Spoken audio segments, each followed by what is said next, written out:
Assalamualaikum warahmatullahi wabarakatuh. Selamat pagi, siswa-siswi sekalian. Pertama dan paling utama, senantiasa kita panjatkan puji syukur pada Allah Subhanahu wa Ta'ala, Tuhan semesta alam, bahwa pada pagi hari ini Allah memberikan kesempatan kesehatannya sehingga kita bisa bersama dalam mengikuti pembelajaran jarak jauh ini.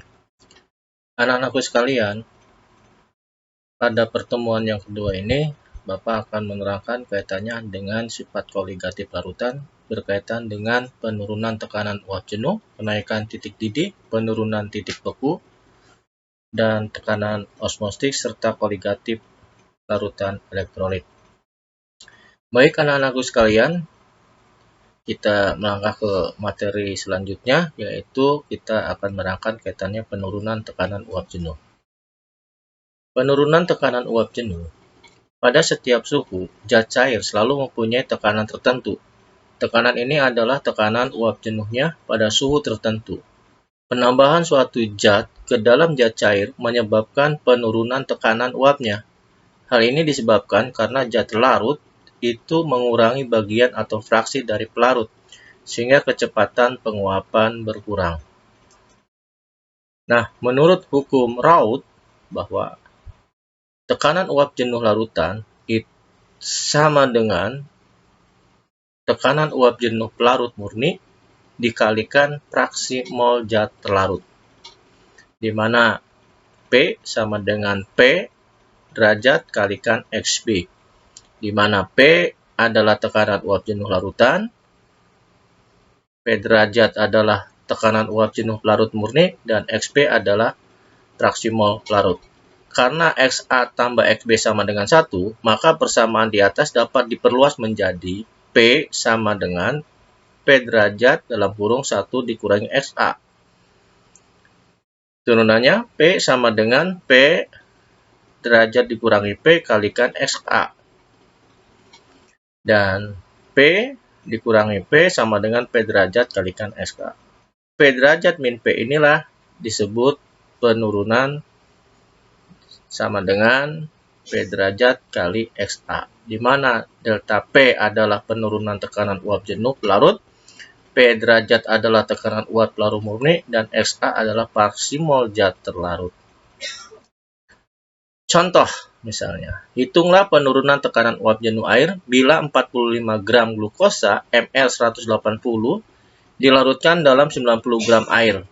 Diketahui tekanan uap jenuh air murni pada 20 derajat Celcius adalah 18 mmHg.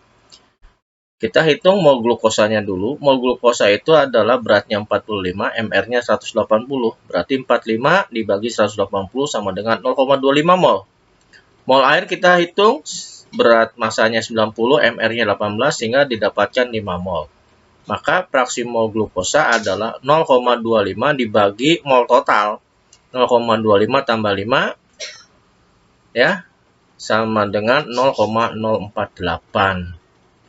Sehingga penurunan tekanan uap jenuh air adalah delta P sama dengan P derajat kalikan XA. Delta P-nya adalah 0,048 dan P derajatnya adalah 18 ya. P derajatnya adalah 18, sehingga P derajat kalikan XA 18 kali 0,048 sehingga 0,864 mmHg.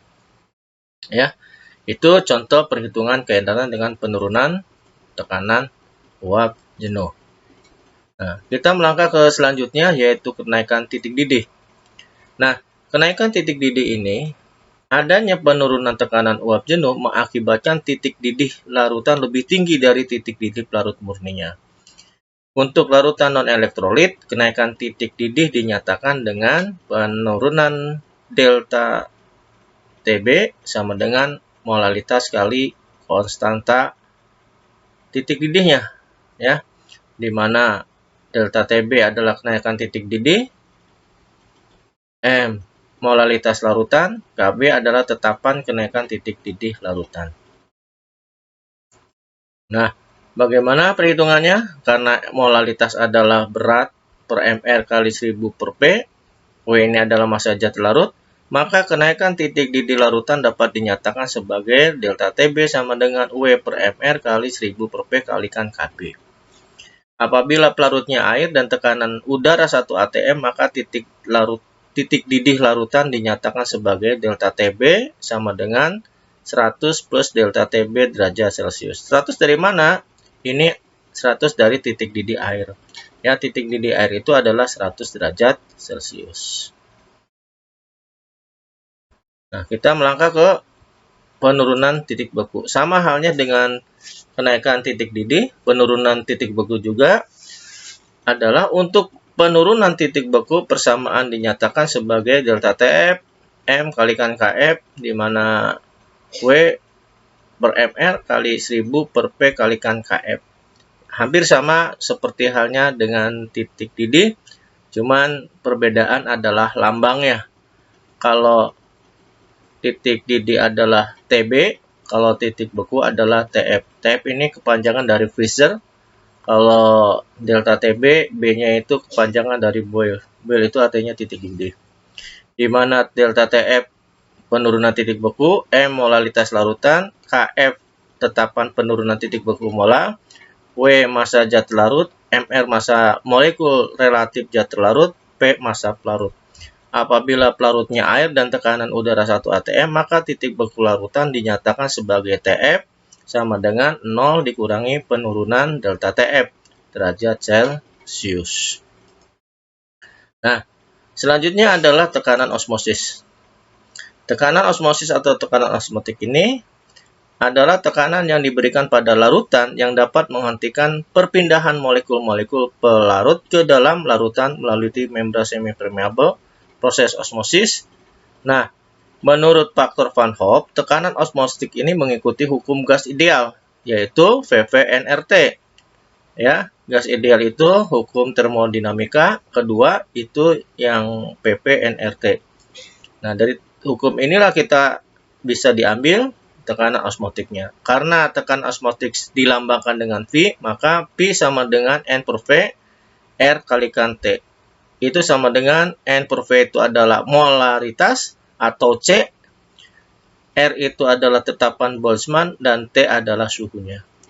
Ya, ini keterangannya, di mana P adalah tekanan osmotik, satuannya atmosfer, C adalah atau M sama dengan konsentrasi larutan mol per liter atau M, R tetapan gas universal 0,082 liter atm per mol derajat Kelvin, T-nya suhu mutlak. Ini suhunya adalah suhu derajat Kelvin. Sehingga kalau seandainya ada suhunya 27 derajat Celcius, maka tinggal ditambahkan saja dengan 273. Berarti 27 tambah 273 derajat Celcius, derajat Kelvin nantinya ya.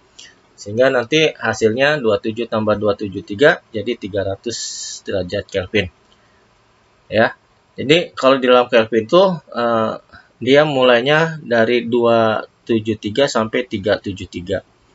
Itu khusus untuk gas kalau untuk Kelvin. Nah, di dalam larutan ya, tekanan osmosis ini, larutan yang mempunyai tekanan osmotik lebih rendah dari yang lain disebut larutan hipotonis. Larutan yang mempunyai tekanan osmotik lebih tinggi dari yang lain disebut larutan hipertonis. Larutan yang mempunyai tekanan osmotik sama dengan larutan disebut isotonis. Nah, ini kaitannya dengan istilah saja. Ada istilah yang hipotonis, ada yang hipertonis, ada yang isotonis.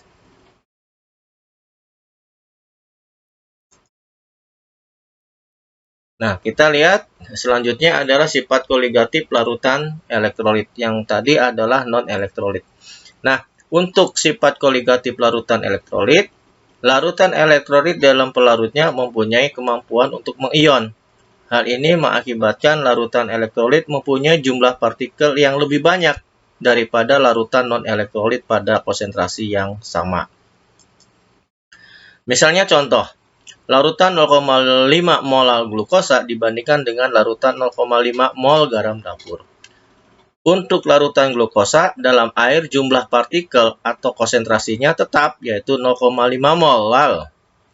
Untuk larutan garam